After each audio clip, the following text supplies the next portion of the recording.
오늘도 크게 한 세 가지로 나눠드렸었죠. 그래서 하나가 이제 필기 할 수 있는 자료랑 이제 최근 내신 문제 조금 넣어놨으니까요. 이 정도만 보셔도 조금 이제 기출 문제랑 느낌이 좀 다를 거예요. 그 모의고사형 문제랑은 조금 더 이제 집요하게 물어보는 부분들이 좀 있거든요. 그래서 백석고나 문정고 문제들이 좀 많아요. 좀 난이도가 있는 문제들이 있어서 풀어보시면 이제 내신은 어디 정도까지 이제 물어보느냐 그런 것들이 이제 할 수 있을 거고요. 두 번째로는 이제 최근 나왔었던 기출 문제들 쭉 이쪽 라인들 파트별로 이제 나눠서 보여드렸으니까 또 이제 풀어보시면 이런 이미지 뼈대를 잡는 거라고 생각하시면 됩니다. 끝나고 이제 뭐 성화문으로 파이널 하면서 이제 난이도 있는 거 보시면 되는 거고, 그 다음에 이제 그것도 같이 드렸죠. 뭐였어? 수능 완성 따로만 빼가지고 이제 나온 게 있었죠. 여기 있네. 오늘은 파트가 좀 겹치지는 않아요. 많이 겹치지는 않아서 몇 문제 풀지는 못하겠지만 이번에 나오는 이런 직접 구성 성분 이런 것들이나 몇 가지는 이제 좀 같이 풀어볼 문제가 있으니까 이제 여기 형태로운 부분들은 이제 크게 이틀에 나눠서 할 생각입니다. 이게 저번에는 하루에 몰아서 조금 했었는데 조금 힘들어 했다라는 부분들이 좀 많아서 사실 나누기는 좀 애매한 부분이기는 해요. 원래 한꺼번에 들어가야 되는데 그래도 좀 중요한 부분이기 때문에 이게 뒤에서도 이제 말씀을 드리겠지만 우리나라 형식 형태소, 즉 문법 형태소에 해당하는 건 크게 세 가지예요. 이제 접사, 그 다음에 어미, 그리고 조사. 이 세 가지가 사실 우리나라 문법의 전부예요. 우리나라 문법 형태소 이 세 가지밖에 없거든요. 근데 그거를 잘못하면 오늘 세 가지를 다 배워야 돼요, 원래. 그러니까 너무 그게 부담이 되기 때문에 조금 애매하기는 하지만 어미 부분을 다음 주로 조금 넘기고요. 오늘은 접사 하나만 좀 가져간다라고 생각을 하시면 될 것 같습니다. 그래서 아마 품사도 이제 동사, 형용사 전까지 거기까지 나갈 예정이에요. 계획은 그런데. 자, 그래서 우리가 저번 시간에 의문론까지 이제 끝났으니까 드디어 이제 형태론으로 들어가 보도록 합시다. 그렇게 3시간 내내 떠들고 그렇게 이제 100문제 가까이 풀었지만 결국 그게 한 문제야. 그렇게 한 문제가 나와. 그렇게 한 문제가. 그래서 오늘도 한 문제를 또 이제 확장을 하는 시간을 가질 텐데 페이지 보시면 17페이지 17페이지 보시면 됩니다. 17페이지. 안녕하세요.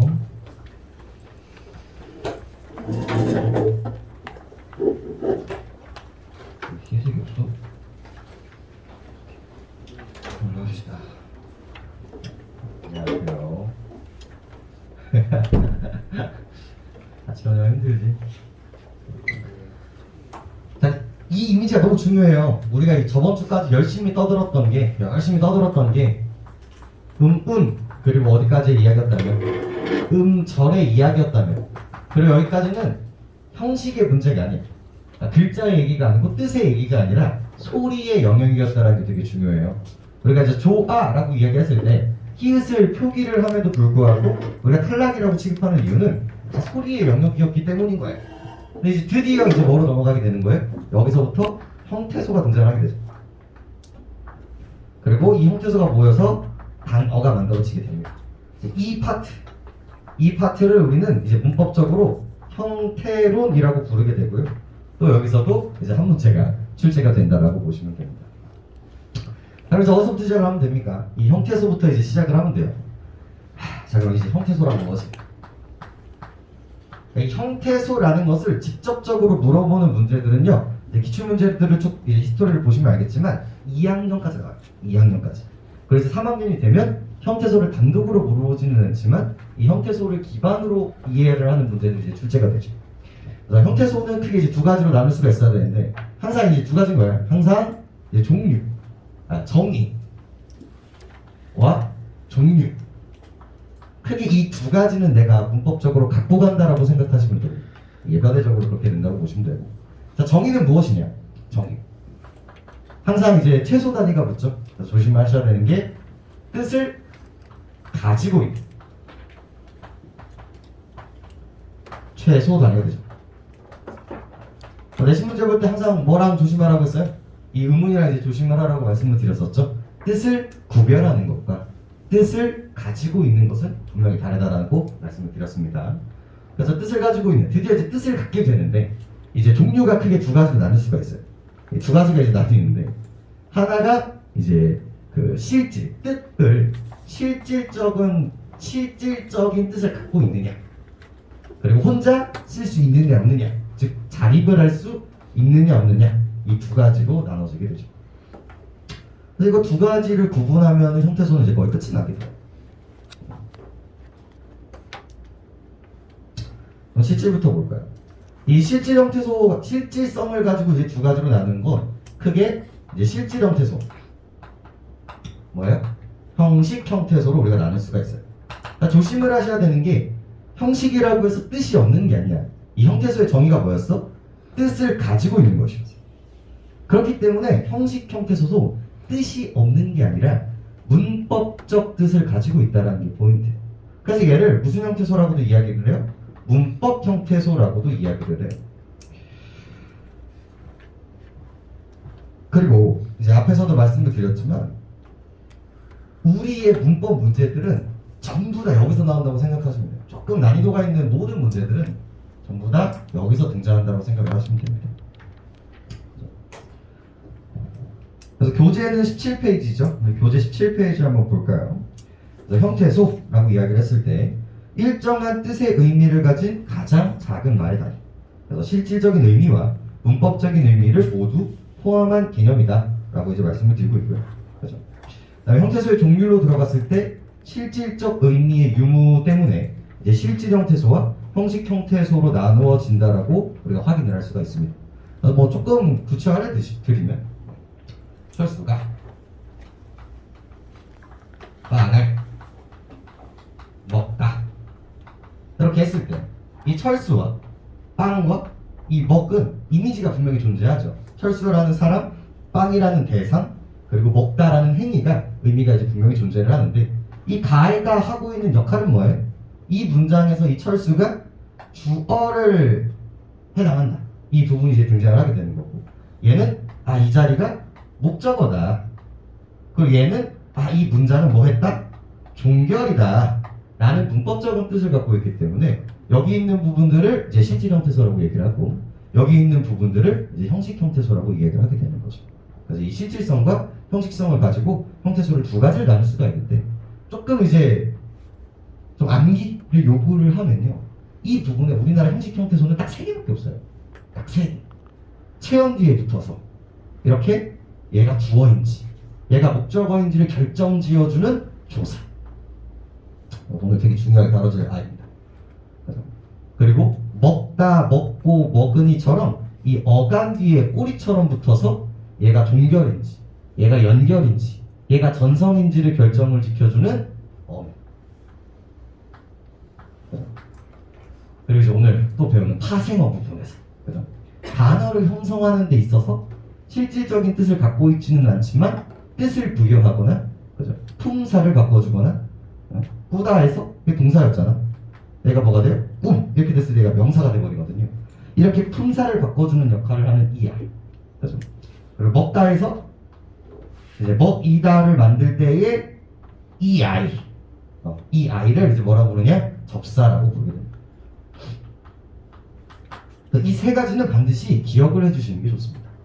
그리고 우리가 배우는 모든 문법은 이 세 가지에서 시작해서 세 가지에서 끝난다고 해도 과언이 아닙니다. 그래서 오늘은 첫 번째 시간은 이제 여기에 조금 힘을 실 거고요. 두 번째 시간에는 여기에 이제 힘을 실 예정입니다.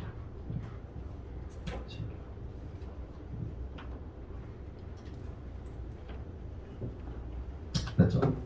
자, 그 다음에 이제 자립성으로 좀 넘어가 보면, 이것도 또 두 가지로 나누는 거였죠. 자립할 수 있는 형태소를 자립 형태소라고 이야기를 하고, 혼자 쓸 수 없는 형태소들을 이제 의존 형태소라고 이야기를 하게 됩니다.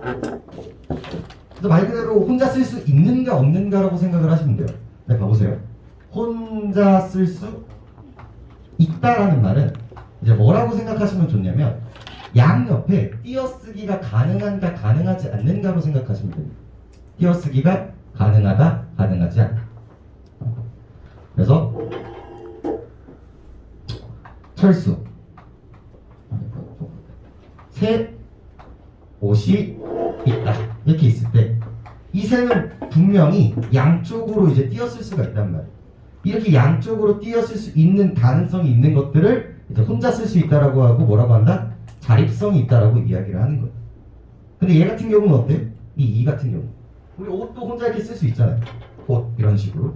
하지만 여기 있는 이라든지 여기 있는 다라든지 여기 있는 it이라든지 얘들은 단독으로 쓸 수가 없다라는 거죠.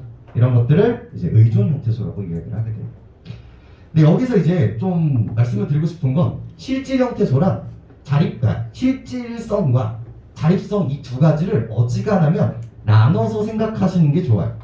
얘 따로 얘 따로 두 가지를 이제 그냥 묶으려고 노력하다 보면요 이제 오류가 조금 생기기도 하는데 일단 하나는 좀 드릴게요. 이 두 가지에 묶어야 되는 팁 중에 하나가 뭐냐면 보세요.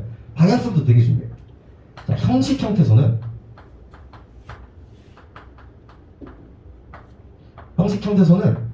모두 다 의존 형태소예요.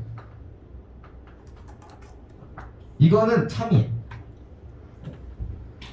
말 그대로 문법적 뜻을 가지고 있는 아이는 단독으로 쓰일 수가 없어요. 그래서 모든 형식 형태소, 저기 조사, 어미, 접사는요 모두 다 의존 형태소로 정리가 됩니다. 혼자 쓸 수가 없다. 이 얘기가 이제 양산이 되는 거고요. 여기서 조심해봐. 근데 모든 의존 형태소는 형식 형태소다라고 하는 건 여기가 틀려버려요. 여기가. 여러분들이 제일 많이 실수하는 게 뭐냐면 이제 반대인 거지. 그렇다면 실질 형태소는 이거니까 실질 형태소는 대부분 자립 형태소겠구나. 이렇게 하고 얘는 근데 참이 아니에요. 근데 이거를 많이 틀려오는 이유는 뭐냐면 대부분의 단어들이 맞기 때문에 그래. 이 실질 형태소라고 하면 이제 사과, 새, 의자 이런 식으로 실질적인 뜻을 갖고 있으면 단독으로 쓰는 것처럼 보여요. 그리고 이제 뒤에서도 나오겠지만 단어의 정의가 자립할 수 있는 최소단이거든요. 그래서 이제 자립성을 가지다 보니까 이 실질 뜻을 갖고 있으면 대부분 자립한다라고 생각을 하기 때문에 요거를 동그라미 쳐오는 경우들이 되게 많습니다. 근데 여기서 반드시 생각을 해주셔야 되는 포인트는 뭐냐면 이 어간이라는 부분, 이 어간이라는 애가 예외이기 때문에 얘는 참이 될 수가 없습니다. 볼까요? 이 문장에서 이 철수는 뭐이면서 실질적인 뜻을 갖고 있으면서 자립 형태소예요. 그래서 결이 괜찮단 말이에요. 그리고 이 조사는 문법적인 뜻을 갖고 있는 형식 형태소이자 이제 의존 형태소가 되겠죠. 그럼 얘도 똑같이 가고 싶은데 이 먹이라는 it이라는 실질적인 뜻을 갖고 있는 아이지만 얘는 자립이 아니라 뭐가 되는 거예요? 의존 형태소가 되는 거예요. 먹이라는 어감 문자는 단독으로 쓸 수가 없으니까. 그래서 그 뒤에 오는 이 다는 어미이기 때문에 형식과 의존이 되는 거예요. 그래서 이 부분, 어간이라는 이 부분 때문에 이 부분은 성립이 될 수가 없어요. 그래서 외우셔야 되는 부분들이 이쪽인 거고 형식 형태소면 무조건 의존 형태소구나. 되게 역순이 안 되는 이유 역시도 뭐예요? 어간 때문에 그래요. 어간은 뭐인데? 어간은 의존 형태소이지만 뭐는 아니야? 형식 형태소는 아니었던 거죠. 그래서 이 관계성에 대해서 조금만 고민을 하시면 이제 문제를 풀어내는데 큰 문제는 없을 겁니다. 정말 많이 실수를 해와요. 문제를 푸시다 보면 이 부분을 그냥 퉁 쳐버리고 이제 문제를 푸시게 된단 말이야. 그럼 그때 뭘 생각한다 항상? 어간은 어떨까? 이 부분에 이제 반드시 좀 생각을 해주실 필요가 있어요. 그죠?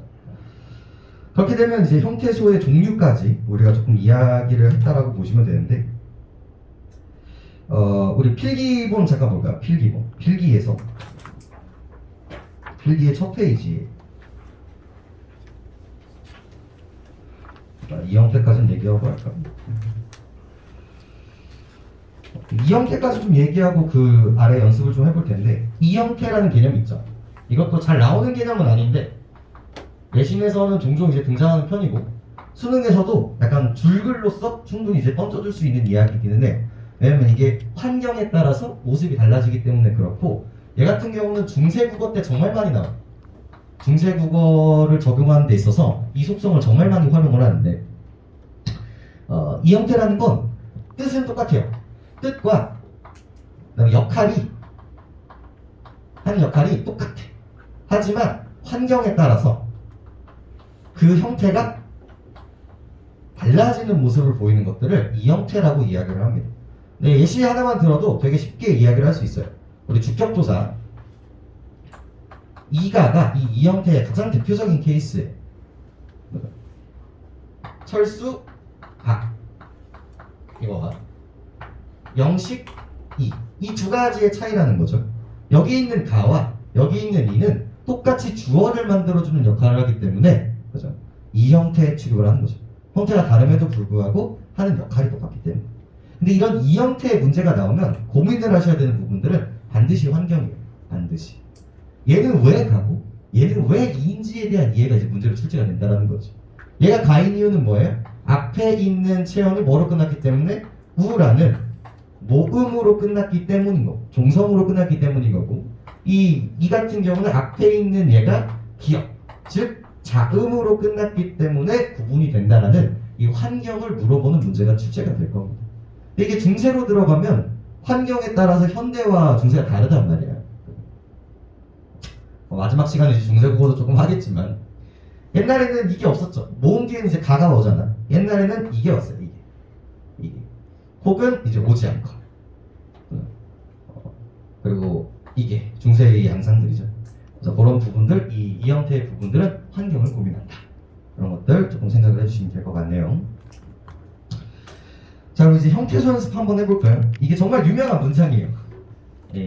학생들에게나 강사들에게나 되게 유명한 문장인데 여기서 여러분들이 학교 내신에서 틀려오는 포인트들이 다 담겨 있고요.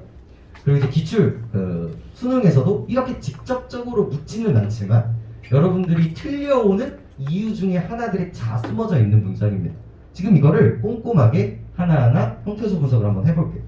시간 좀 쓸게요. 되게 중요해요. 하나하나 형태소 분석을 한번 해봅시다. 진짜 많이 틀려.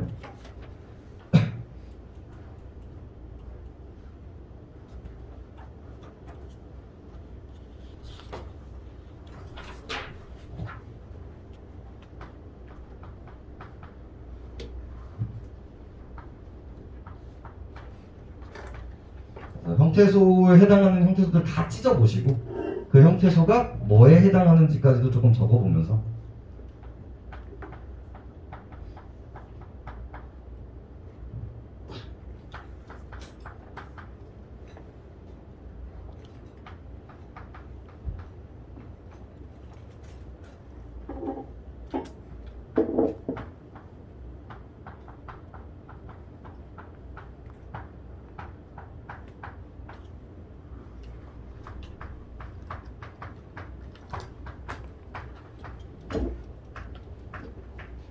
내신은 좀 악랄하게 나오지. 여기에 형태소 개수가 몇 개니 막 이렇게 나오고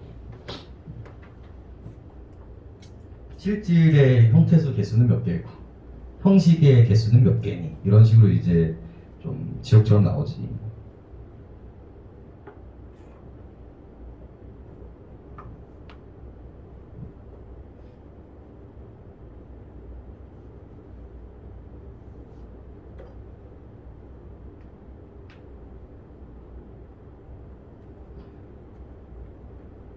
일단 형태소만 다 뽑아보세요. 실질 뭐 이런 거 적는 거는 두 번째로 하시고 이제 나는 그죠?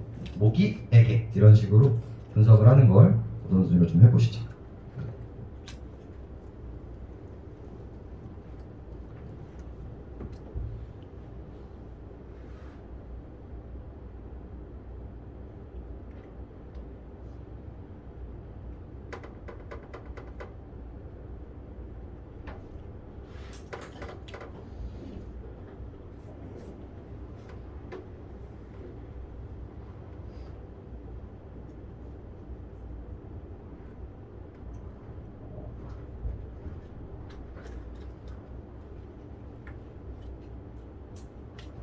여기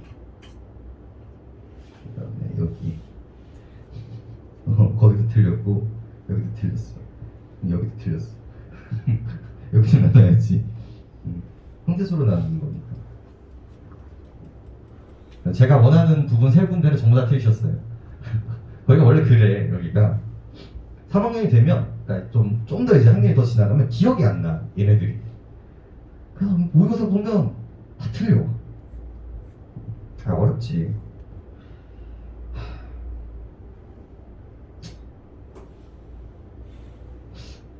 저도 이제 처음 이제 강사를 시작을 했을 때 벌써 몇 년이 지났지만 되게 울면서 이제 학생들이랑 울면서 했었던 기억이 나요. 이게 왜 이렇게 되는 거야? 이러면서 이렇게 같이 이제 했었던 기억이 나는데 과언이 됐지.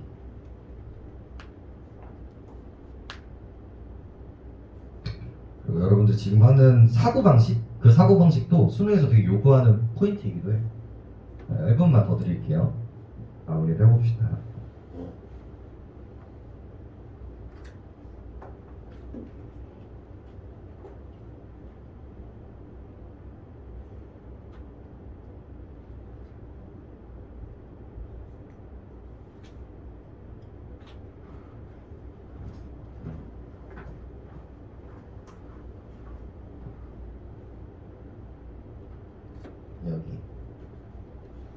여기 나눠야 되고 여기도 나눠야 되고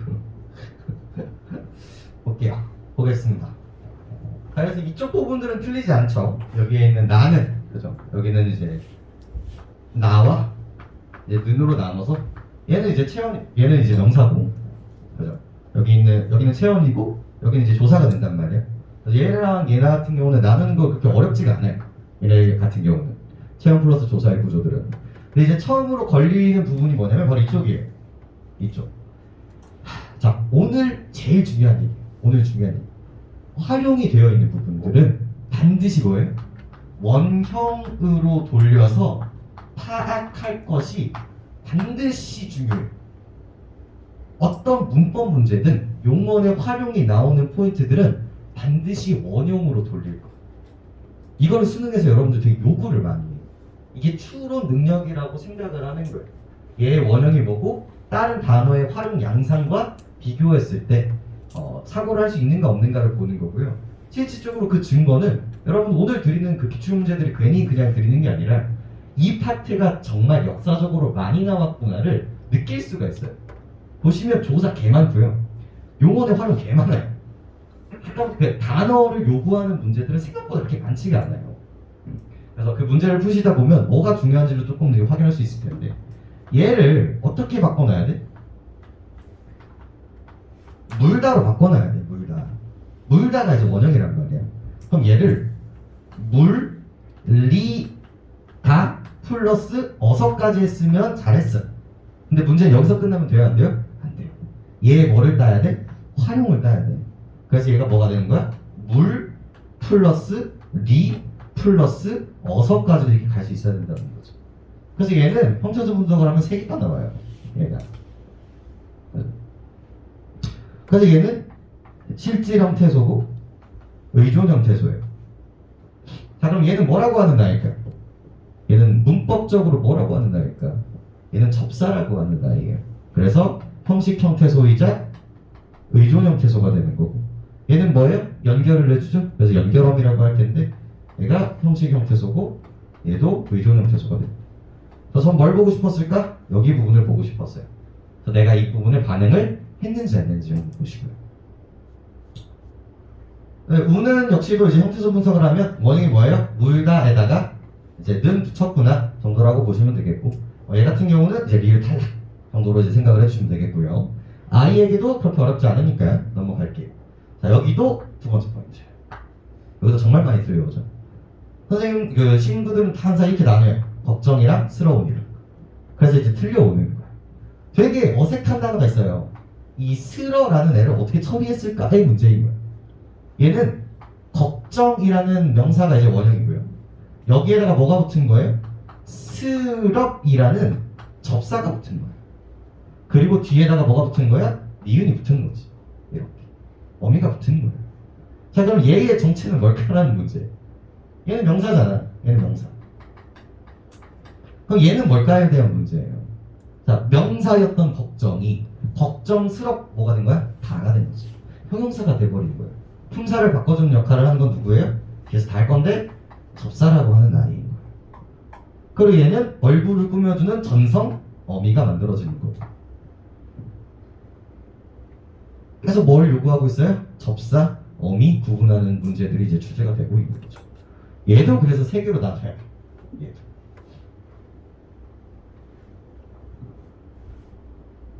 얘도 그 다음엔 어렵지 않죠. 얼굴이랑 로랑 이제 비교하면 되고요. 자, 그 다음 세 번째 포인트가 바로 여기지. 여기 나도 신나게 틀려오는데 얘 형태소 분석하면 세 개로 나누거든요. 군, 밤, 을. 그래서 얘랑 문제가 안 돼요. 근데 문제는 뭐다? 여기가 문제. 얘의 뭐를 따야 돼? 원형을 따야 돼요. 군밤의 원형은 국다가 원형. 근데 국밤이라고 하면 돼요, 안 돼요? 안 된단 말이에요. 그래서 여기서 밤을 꾸며주는 뭐가 필요한 거야? 니은이라는 전성어미가 숨어져 있는 거예요. 그래서 비음 없어지고 니은이 붙어서 구은밤이라는 거지. 원형은 원래 이거야. 이렇게. 근데 이게 우리는 군으로 쓰게 되는 거지. 이렇게. 그래서 얘를 형태소 분석을 하면 어떻게 해야 되는 거예요? 국 플러스 니은 플러스 밤 플러스 을이라고 이렇게 해야 된다는 거죠. 그래서 이거 찾을 수 있었느냐 없었느냐를 보고 싶었던 거예요. 얘가 뭐예요? 라고 얘기하면 전성어미지. 그죠? 형식 형태소이자 이제 의존 형태소. 지금 펼쳐져 있는 이 세 부분이 내신도 그렇고 수능도 그렇고 이제 학생들을 괴롭히게 하는 포인트 중에 하나예요. 이런 부분. 주었다는 어렵지 않죠? 주, 학, 다 이렇게. 그러니까 저는 이제 나중에 이제 오늘 여러분 이것도 해야 되는데 주었다와 저기 있는 물리다를 비교를 했을 때 이거 원형 다 뭐예요? 여기도 주다고 여기도 이제 물리다란 말이야. 물다란 말이야. 그럼 위치가 똑같아. 여기 있는 리와 여기 있는 엇의 위치가 똑같단 말이야. 그래서 어려워 보여요, 실제로. 근데 얘 같은 경우는 이제 접사라고 이야기가 되는 거고, 얘 같은 경우는 뭐가 돼요? 선, 어말 어미가 돼요. 그래서 이거 구분하는 거야. 이거 문제 나오게 안 나오게? 나와요. 왜? 형식 형태소의 가장 큰 뼈대리니까. 내가 지금 이게 안 되면 정말 열심히 들어야겠구나라고 생각을 하시면 되는 거고. 그래서 오늘은 여기를 조질 거예요. 첫 번째 포인트가 뭐다? 활용이 된 건 무조건 뭘 해봐야 된다? 원형으로 되돌려봐야 된다. 이게 버릇을 들여야 돼. 원형으로 돌리는 버릇을 들여야 되고, 실제로 문제를 진행하시다 보면 수도 없이 나올 거예요. 그래서 이번 수능도 크게 다르지 않을 거고, 이번 6월 모의고사도 그냥 아예 대놓고 나왔거든요. 그래서 좀 기억을 해주셨으면 좋겠네요. 이렇게 하면 우리가 이제 형태소에 대한 이야기들은 어느 정도 훑어본 것 같습니다. 자, 한자 넘겨볼까요? 그럼 이걸 가지고 우리는 이제 단어를 조립을 해야 됩니다. 단어를 이제 조립을 해야 되는데,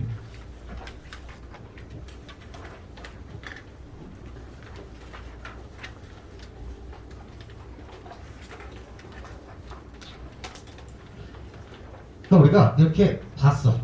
이제 종류까지 본 거예요. 형태소의 종류까지 본 거죠. 자, 그래서 형태소가 모이면 뭐가 되냐? 형태소가 모이면 단어가 넘어가 돼요. 또 이제 뭐가 나와야겠어요? 정의가 나와야겠죠?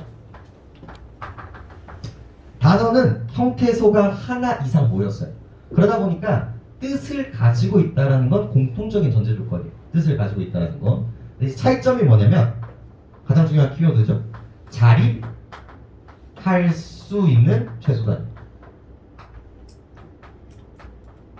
그래서 이 자립성을 가지고 문제 출제가 되는 포인트가 되는 겁니다. 이 형태소와 단어를 구분하는 거지. 그러니까 이제 실질 형태소는 형태소이면서 단어인 거예요. 자립 형태소는 형태소이면서 단어가 될 수 있다는 거죠. 그러니까 자립성을 갖고 있기 때문에 그렇습니다. 근데 여기서 끝나는 게 아니라 자, 정의 한번 읽어볼게요. 18페이지에 정의를 한번 체크를 해보죠. 자립할 수 있는 말이나 자립할 수 있는 말에 붙어서 문법적 기능을 나타내는 말이라고 군더더기를 붙여줬어요. 군더더기. 그냥 여기서 끝나면 되는데 여기에다가 이제 뭐 표현들이 다 다른데 쉽게 그냥 쉽게 말해서 그 모든 문장이 그냥 뭐야? 그냥 조사까지 그냥 붙여버려. 조사. 얘는 너무 중요해.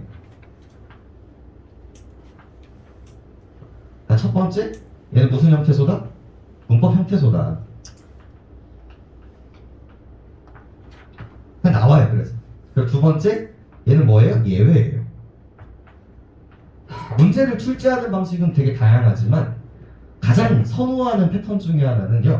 야, 원래는 이렇거든. 원래는 이 전제 조건에서 원래는 이거가 나와야 돼. 하지만 항상 뭐야? but, 다만, 그러나 다음에 붙는 이 예외 조건이 아주 놀랍게도 여기서 다 문제가 출제가 돼. 수능도 마찬가지. 문법도 마찬가지. 원래는 이게 원칙인데 얘네들은 예외인 거지. 그럼 여기가 다 출제 포인트가 되는 거거든. 그래서 조사가 정말 문제가 많이 나옵니다. 얘기는 좀 해볼 텐데, 그럼 이 조사는 자립할 수 없음에도 불구하고 왜 여기다 집어넣는가에 대한 이야기가 내신에서는 주관식으로 그냥 그대로 물어보기도 해요. 그럼 이때 여러분들이 뭐라고 설명을 해야 되느냐? 쉽게 떨어지는 말이기 때문이에요 라고 이야기를 한다는 거지. 그러면서 이제 예시를 들면 돼. 이제 뭐와 뭐의 분석이냐면 체언 플러스 조사와 어간 플러스 어미의 예시를 들어가면서 설명을 해주면 돼. 그래서 자, 철수가 이 구조 같은 경우는 얘가 혼자 뭐가 가능해? 단독으로 활용이 가능해. 얘가 없어도 지 혼자서 스스로 놀 수 있는 아이란 말이야. 근데 먹다 같은 경우는 얘가 없으면 얘는 단독으로 활용이 돼요, 안 돼요? 안 된다는 거지. 그래서 얘는 되게 단단하게 붙어있다라고 생각을 하는 거고 얘는 어떻게 된다라는 거야? 쉽게 떨어진다라고 얘기를 하게 되는 거예요. 그러다 보니까 쉽게 떨어지다 보니까 뭐예요? 자립성을 가지고 있다라고 보는 거고, 그리고 조사도 뭐임에도 불구하고 의존 형태소임에도 불구하고 유일하게 뭐를 취급을 한다? 단어를 취급을 한다는 게 되게 중요하다는 거죠. 조사 너무 중요해요.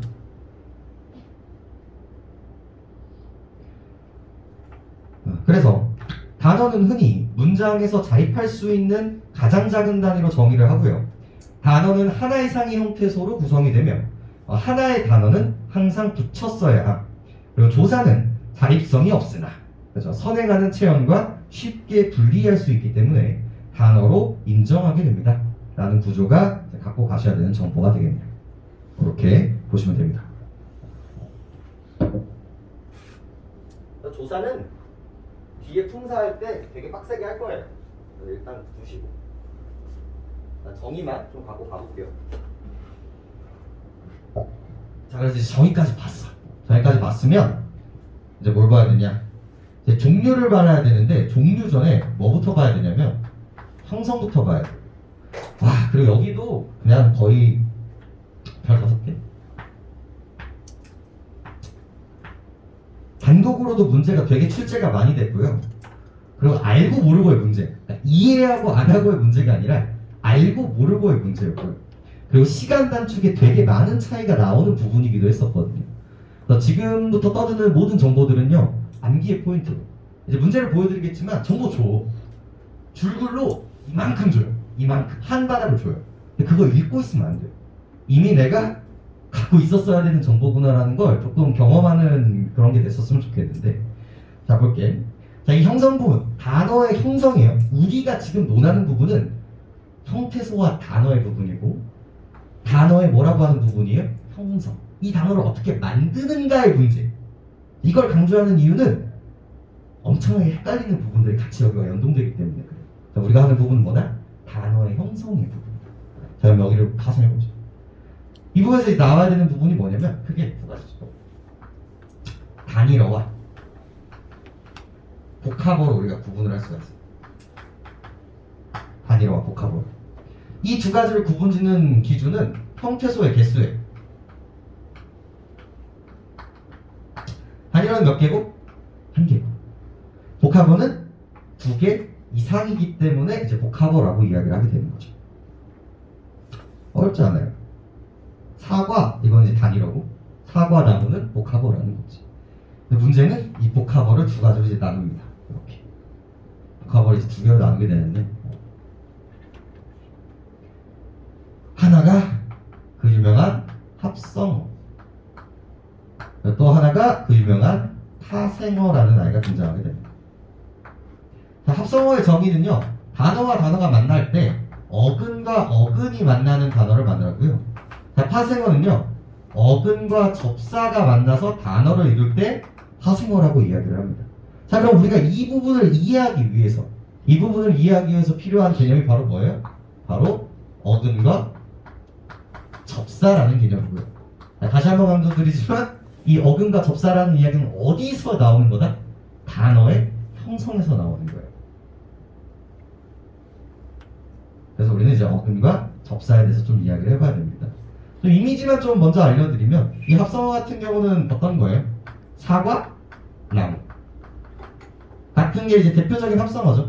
사과와 나무는 단독으로 뜻을 갖고 있는 어근과 어근이고, 이 파생어 같은 경우에 대표적인 예시가 이제 풋사과 같은 경우죠.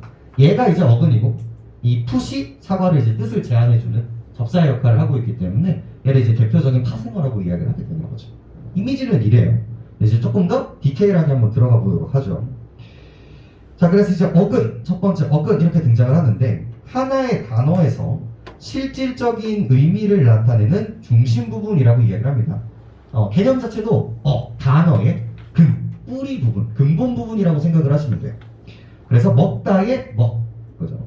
강산의 강과 산, 덮개의 덮, 이 실질적인 뜻을 가지고 있는 부분들을 이제 어간이라고 이야기를 해요. 그러면 이제 어근은 그래, 그렇게 생각하면 돼. 근데 문제는 얘예요. 그래서 접사 부분을 빡세게 한번 털어봅시다. 접사 부분을. 결국은 이 합성어와 파생어를 구분하는 문제가 등장을 할 거고, 그럼 결국은 이 두 가지를 구분짓는 건 결국 뭘 따라가는 거예요? 정의를 정확하게 알고 있으면 돼요. 저는 그렇게 생각해요. 문법이라는 걸 정확하게 알고 있으면 형태가 바뀌어도 그걸 반응할 수 있는 기준들이 생기거든요. 그래서 우리는 파생어를 고민하기 위해서 접사에 대해서 한번 이야기를 한번 해봅시다. 그럼 접사란 무엇인가? 정의를 한번 읽어봅시다. 접사. 단독으로 쓰이지 않고 다른 어근이나 단어에 붙어서 뜻을 제한하는 부분이라고 이제 일반적으로 이제 사전에 기재되어 있어요. 자, 여기서 첫 번째, 뭘 잡아야 되냐? 단독으로 쓰이지 않다.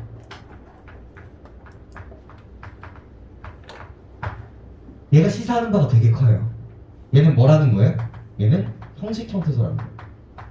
그럼 어근과 접사를 나누는 데 있어서 필요한 개념은 뭐다? 혼자 쓰는가 쓰지 않는가를 가지고 우리가 할 수 있다라는 얘기가 되는 거예요. 물론 어근이 전부 다 실질 형태소는 아니지. 그죠? 미안해요. 형식이 아니라 의조. 모두 다 자립 형태소는 아니지만 의조를 하는가, 의존을 하지 않는가를 가지고 충분히 접사와 어근을 구분할 수 있는 기준이 된다는 거지. 그리고 그 정의가 조금 부족해서 추가를 드립니다. 자, 첫 번째, 뭘 한다? 뜻을 단도로 쓰 양 옆에 붙어서, 어근의 양 옆에 붙어서 뜻을 제한해 주거나 가 되는 거죠. 이 뜻을 제한한다라는 얘기는 이제 뜻을 꾸며준다라는 말과 되게 유사해요. 뜻을 꾸며준다라는 말과 어떤 얘기냐? 예시 한번 볼까? 예시랑 꼭 갖고 가세요. 풋사과에서 이 풋이 수많은 사과들이 있는데 이 사과들 중에서 어떤 사과라고 얘기를 하는 거예요? 풋풋한 사과, 아직 덜 익은 사과라는 뜻으로 제한을 해준다는 얘기가 똑같다는 거죠. 이게 접사의 가장 첫 번째 역할이에요. 근데 조심해야 돼. 맨날 여러분들 수능은 인상을 되게 좋아한다고. 이거랑 이거랑 같이 줘. 근데 봐봐. 나무인데 어떤 나무야? 사과나무야. 얘도 어때? 수많은 나무인데 사과가 열리는 나무잖아. 인상은 똑같단 말이야. 갖고 이거 똑같이 이렇게 물어본단 말이지. 그럼 이거 어떻게 구분해야 돼? 이걸로 구분해야 돼. 자, 이렇게 딱 잘랐을 때 사과는 뭐예요? 혼자 쓰이는 아이지. 얘는 딱 잘랐을 때 얘는 어때요? 혼자 쓸 수 없는 단어란 말이야. 툭이라는 거. 그래서 얘는 뭐가 되는 거고, 혼자 쓸 수 없기 때문에 접사가 되는 거고, 얘는 혼자 쓸 수 있기 때문에 어근이 되는 거예요. 이 기준점이 첫 번째 기준점이 되는 거예요. 기억을 해주실 필요가 있겠죠. 이런 부분들. 두 번째. 여기가 이제 빠져있는 부분인데 너무 중요해요. 오늘 너무 중요한데 뭐래요? 품사를 바꿔준다. 그래서 이 품사 이제 단어의 종류를 의미하는 게 이제 품사라고 이야기를 하는데 뒤에서 이제 좀 더 설명을 드릴 건데 예시 뭐 맨날 나오는 단어가 이제 꿈이죠. 얘의 원형은 뭐였어? 꾸다 라는 뭐였어요? 동사였어요. 근데 이 다 대신에 뭘 붙여주는 거야? 미음을 붙여주는 거야. 그럼 얘가 뭐가 돼버려요? 명사가 돼버려요. 이렇게 품사가 바뀌는 거예요. 여기서의 이 미음을 뭐라고 불러요? 접사라고 이야기를 하는 거예요. 자, 아까 전에 우리 예시 한번 기억나나요? 걱정스럽다. 이게 어때? 얘는 뭐였어? 명사였어. 근데 이 스럽이라는 게 되게 낯설잖아 우리에게는. 하지만 얘가 품사가 뭐로 바뀌었어요? 형용사로 바뀌었다는 거예요. 그러니까 품사가 바뀌는 아이는 딱 하나밖에 없어요 우리나라에. 품사를 바꾸게 하는 역할을 하는 형식 형태소의 조사, 접사, 어미. 품사를 바꾸는 역할을 하는 건 얘밖에 없다고. 근데 여러분들이 틀려오는 양상들은요, 품사가 바뀌었는데 얘네요 라고 하는 양상들이 되게 많아요. 이런 것들. 품사를 바꿔주면 무조건 뭐다? 접사다. 그래서 2번을 너무 강조드립니다. 맨날 나와. 봐봐. 높다. 이거 형용사거든요. 높은 상태니까. 근데 나는 의자를 높이다. 이건 동사가 돼요. 내가 하는 행동이니까. 그럼 여기서 있는 이 일을 뭐라고 부르냐고. 품사 바꿔주면 뭐라고 생각하면 돼요? 접사. 이렇게 대답을 해주시면 된다는 거죠. 맨날 틀려요. 공부 이거 품사 뭐예요? 명사예요. 공부하다. 이거 뭐가 돼요? 동사가 돼요. 그럼 여기서 이 하는 뭐라고 할 거예요? 라고 물어보잖아. 그럼 여러분들 뭐라고 대답하면 어간 이렇게 얘기해요. 왜일까? 이게 있으니까. 공부를 하다. 그래서 이 하랑 똑같이 보이니까. 같아야 달라요? 다른 거예요. 얘는 그냥 doing이라는 동사인 거고, 얘는 이 공부라는 명사를 동사로 바꿔주게 하는 역할을 하는 하란 말이에요. 그럼 얘는 뭐예요? 접사인 거예요. 품사를 바꿔준다는 메커니즘을 접사로 연결시켜줘야 되는 게 이 접사의 되게 중요한 포인트입니다. 공부를 하면 여기까지도 잘해. 여기까지도 잘하는데 이 3번이 너무 안 돼. 제가 이제 수요일 목요일마다 여기 옆에서 여기 재수반 학생들 이제 질의 응답을 받고 있는데 맨날 여기 3번이 결여되어 있어요. 그러니까 그냥 결여되어 있어요. 그래서 이 3번까지도 여러분들 좀 챙길 필요가 있어요. 물론 문제는 여기서 한 8할이 나와요. 80%가 여기서 나오는데 그래서 이제 3번까지도 이제 좀 땡길 수가 있어요. 접사 역할 세 번째. 쉽게 퉁치면 문법적 뜻을 부여한다. 문법적 뜻을 부여하는데 저는 이렇게 좀 설명을 해드리고 싶어요. 어강의 모습을 바꾸면서 문법적 뜻을 부여한다. 혹은 문장 성분의 관계를 바꿔준다라는 역할을 세 번째로 갖고 있고요. 여기가 좀 낯설어서 그런지 많은 학생들이 이쪽 부분이 되게 많이 결여되어 있거든요. 이쪽 부분.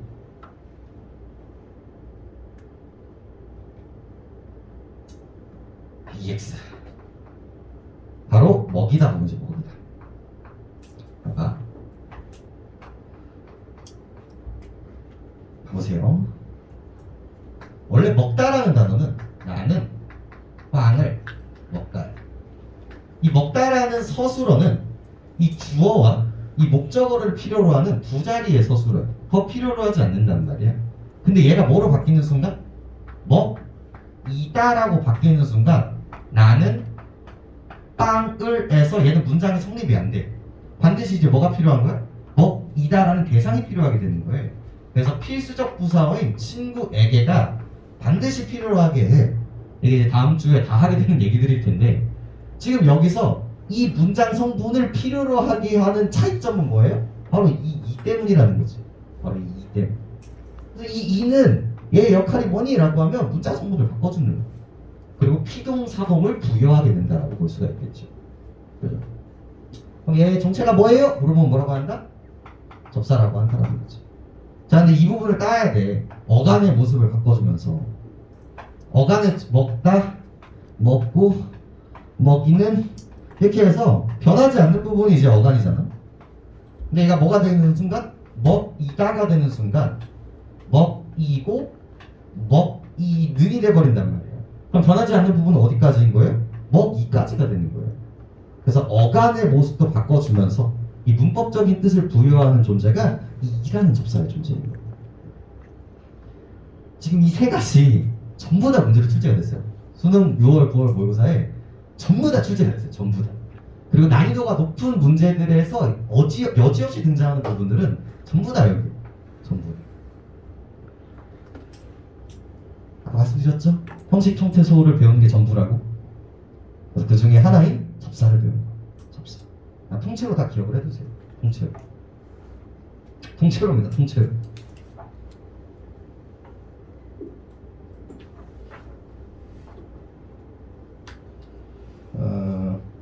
이게 이 어근과 접사에 그 어근과 어간 비교 잠깐 하고 갈게요. 어근과 어간 비교 잠깐 볼 텐데 거기서 잘 보세요.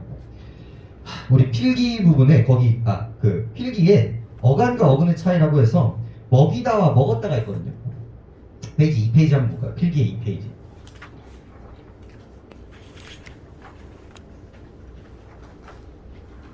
필기 2페이지에 어간과 어근의 차이가 있어요.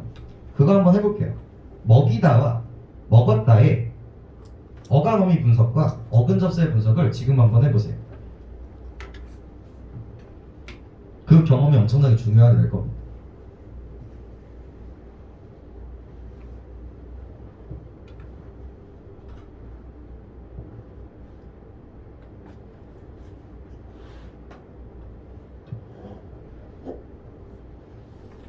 먹이다, 먹었다, 분석해.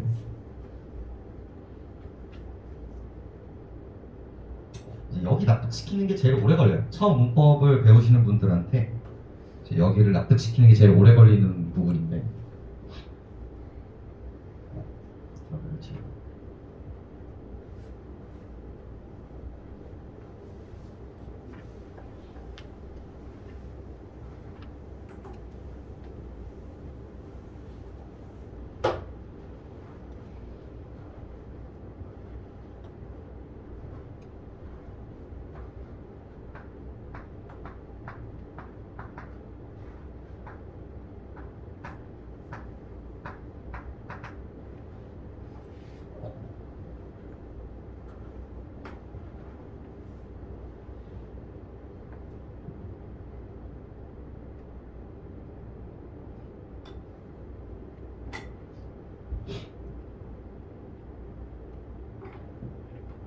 이 부분에서 여러분들한테 말씀드리고 싶은 부분들은 딱 하나예요.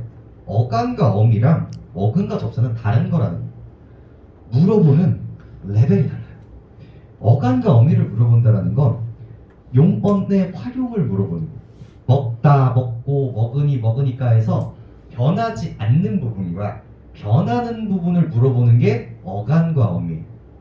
어근과 접사는 뭐예요? 단어를 합칠 때 있어서 뭐가 어근이고 뭐가 접사냐는 거를 물어보는 거예요. 그러니까 물어보는 포인트가 다른 거예요. 근데 이거를 같이 섞어서 생각하는 순간 이제 여러분들이 항상 하는 오류가 생기는 거거든요. 첫 번째 봅시다. 먹이다 볼게요. 먹이다.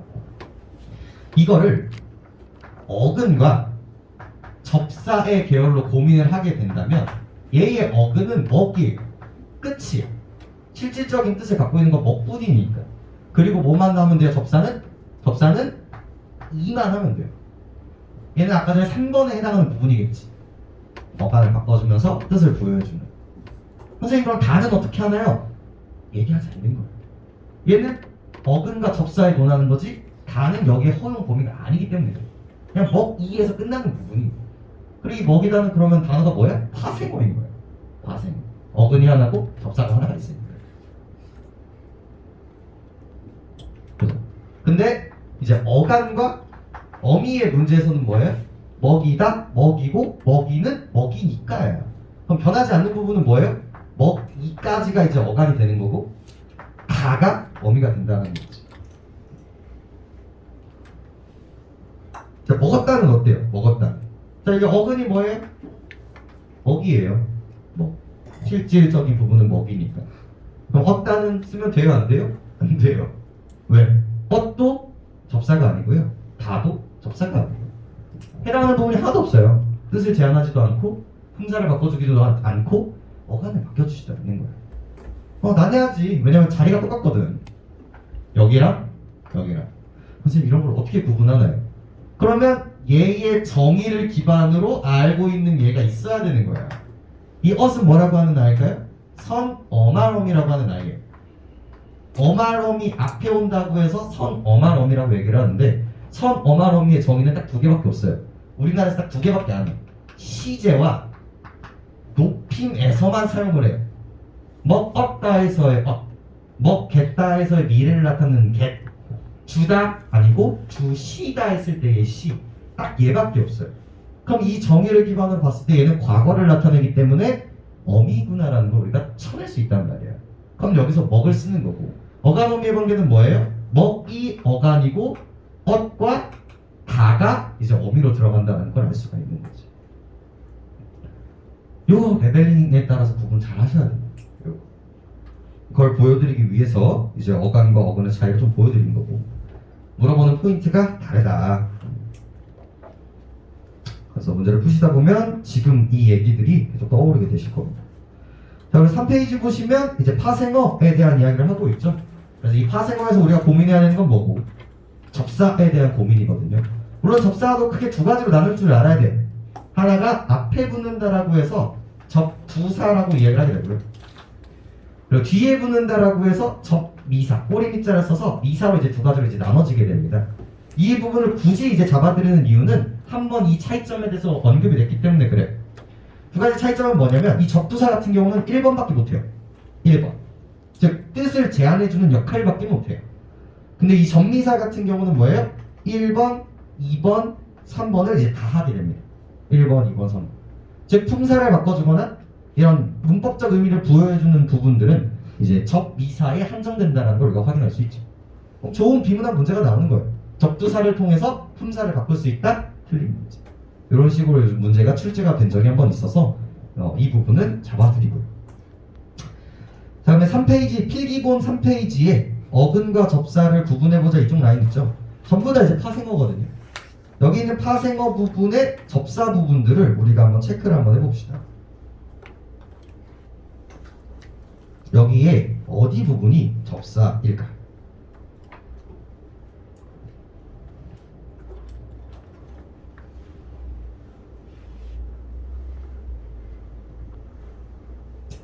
접사 구분하는 게 되게 근본이에요. 문제 자체가.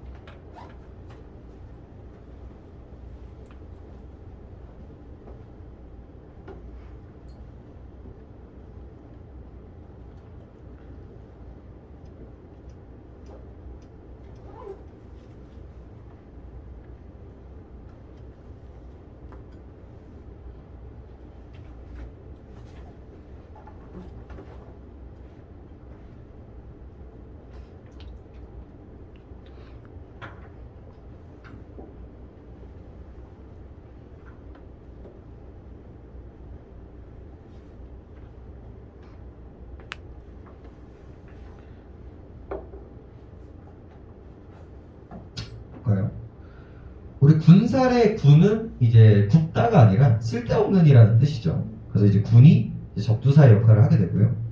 참사랑 같은 경우도 내신데 되게 많이 틀려오는 단어 중에 하나거든요. 참이 뭔가 실질적인 의미가 있는 것처럼 보이는 거지. 하지만 참은 혼자 쓸 수 없는, 그죠? 접사라고 보시면 되겠고, 돌조개도 이제 돌다리랑은 조금 달라요. 돌로 만든 조개가 아니라 야생의라는 뜻을 갖고 있어서 이제 접사가 되고요. 멋쟁이 같은 경우는 이 쟁이라는 접사가 붙어서 들어있는 단어고요. 꾀보의 보 역시도 마찬가지입니다. 나무꾼의 꾼 역시처럼 이제 같은 결이고, 그 아래쪽이 이제 여러분들이 조금 어려워하는 부분들이에요. 위쪽은 단어들이잖아, 명사들이고, 아래쪽은 이제 동사, 형용사 부분들이라서 좀 그런데, 자, 사랑스럽다에서 뭐예요? 되게 낯설지만 스럽. 얘가 접사야. 스럽. 사랑이 명사고 사랑스럽다가 형용사니까. 자, 공부하다의 하. 공부는 명사고 공부하다는 동사니까. 새롭다. 야, 얘도 되게 낯선데 롭이 접사예요. 새가 관형사. 근데 새롭다 하는 순간 이제 형용사가 돼요. 그래서 뭔가 납득은 잘 안 되지만 이 롭이라는 걸 뭐라고 대답해 주면 돼요? 품사가 바뀌니까 접사라고 하면 되는구나. 높이다에서의 이. 그죠? 자, 공부시키다. 이것도 이제 피동사동에서 또 등장을 하게 될 텐데 이 시키도 아주 놀랍게도 접사라고 하는 나이에요. 품사를 바꾸니까. 그렇게 이제 접근을 하시면 되겠고, 우리 교재 19페이지 잠깐 볼까요? 19페이지.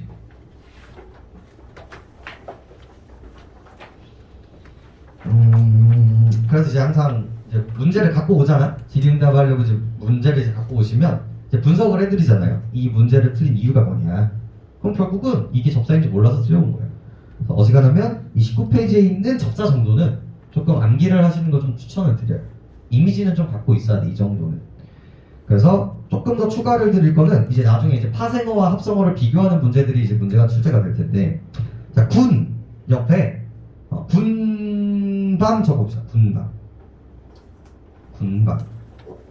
예시 옆에 군밤을 한번 적어볼까요? 이렇게 쓸데없는 가외로 덧붙은의 뜻을 갖고 있는 군말, 군불, 군살, 군소리들은 접사야. 얘는 파생어란 말이야. 근데 군밤 같은 경우는 우리 아까 전에 보듯이 굽다라는 어근이 있단 말이에요. 그럼 걔는 합성어지. 똑같은 군임에도 불구하고 파생어와 합성어로 나눌 수 있다는 걸 알 수가 있어요. 자, 풋! 얘 같은 경우는 이제 접사밖에 없고, 자, 맨 역시도 마찬가지인데 이렇게 맨입, 맨손, 맨눈, 맨땅, 맨다리 그냥 그 자체의 뜻은 다 접사예요. 근데 문장이 이렇게 쓰고 있거든요. 봐봐. 맨 여자. 이거 말이 돼요? 안 돼요? 이게 말이 안 되잖아. 그래서 이걸 어떻게 쓰냐면, 야, 내가 거기 학교를 갔는데 맨 여자밖에 없더라. 이런 식의 얘기를 하면 띄었어요. 그럼 얘는 뭐가 되게? 관형사가 돼, 관형사. 그래서 뭐 단어의 형성에서는 붙여서 쓰지 않기 때문에 잘 나오지는 않지만 얘가 뭐로 쓰이기도 한다? 관형사 자체로 쓰이기도 한다. 이런 것들은 좀 내신에서 좀 언급이 되는 부분들이지. 그 다음에 돌. 옆에는 돌다리 한번 적어볼까요? 돌다리. 돌배, 돌미역, 돌조개는 돌로 만든 게 아니라 야생의라는 뜻이에요. 그죠? 하지만 돌다리는 뭐예요? 돌로 만든 다리가 되기 때문에 합성어 부분이 됩니다. 참, 얘도 좀 많이 걸려오는 부분 중에 하나고요. 참사랑 참뜻, 참숯 접사예요. 자, 개 옆에다 뭐 적으시면 됩니까? 개, 고기 적어주시면 되겠죠? 자, 빨빨 우는 개면 합성어가 되는 거고요.